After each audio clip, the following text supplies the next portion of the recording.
Everyone is watching America's NGAD. Everyone is watching China's future fighters. But quietly, far in the north of Europe, Sweden is building something that could become a nightmare for enemy air defenses. This is not a loud project. Sweden is not showing off dramatic videos every week. It is not making big political speeches. Instead, Sweden is doing what it has always done best: building smart, practical, and deadly aircraft for real war conditions. The name of this future project is Flygsystem 2020, and it could become Sweden's answer to the next generation of air combat. The reason this matters is simple. Sweden is now part of NATO, and its location is extremely important. The Baltic Sea is no longer just a peaceful waterway. It is now one of the most important military zones between NATO and Russia. If tension grows, Sweden's Air Force will have to protect the skies over Scandinavia, the Baltic Sea, and the northern edge of Europe.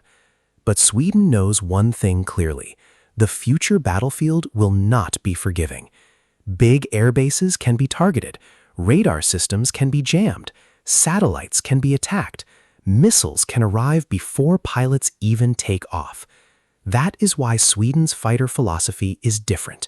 The Gripen was built to survive by operating from highways and hidden locations. Flygsystem 2020 may take that same idea into the sixth-generation era.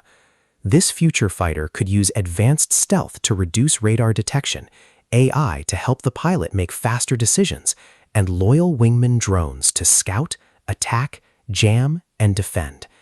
Think about that for a second. One pilot may not fly alone anymore. He may command a small team of unmanned combat drones. These drones could move ahead into dangerous airspace, expose enemy defenses, launch weapons, or even sacrifice themselves to save the manned aircraft. That is not normal air combat. That is a new kind of war. And Sweden's smartest move may be its system of systems approach. The fighter is only one part of the plan.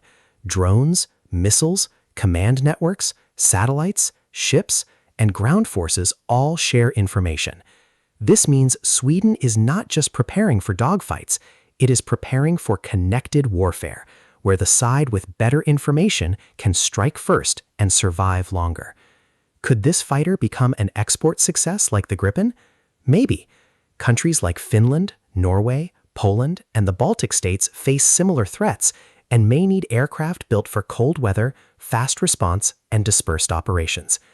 If Sweden gets this right, Flygsystem 2020 could become more than a Swedish fighter. It could become a NATO solution. But the challenge is huge. The cost will be high. The technology will be difficult. The timeline may face delays. Nothing is guaranteed. Still, one thing is clear: Sweden is serious. It is investing, testing, planning, and moving forward. And sometimes, the most dangerous aircraft is not the one everyone is talking about. It is the one being built quietly in the shadows.